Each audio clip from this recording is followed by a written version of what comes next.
بسم اللہ الرحمن الرحیم۔ صحیح بخاری کتاب ایمان کا بیان، باب بعض ظلم بعض سے ادنا ہے، حدیث نمبر 32۔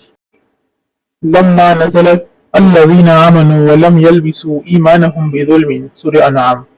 قال اصحاب رسول اللہ صلی اللہ علیہ وسلم اینا لم یظلم، فانزل اللہ عز وجل ان الشرک لظلم عظیم، سورہ لقمان۔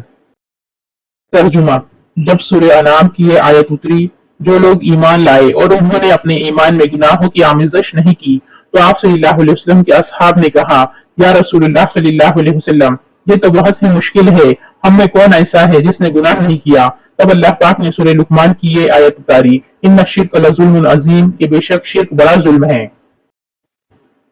Translation: When the following verses was revealed, it is those who believe and confuse not their belief with wrong worshipness others beside Allah. The companions of Allah's Apostle ﷺ asked, Who is amongst us who had not done injustice or wrong? Allah revealed, No doubt, joining others in worship with Allah is a great injustice or wrong indeed.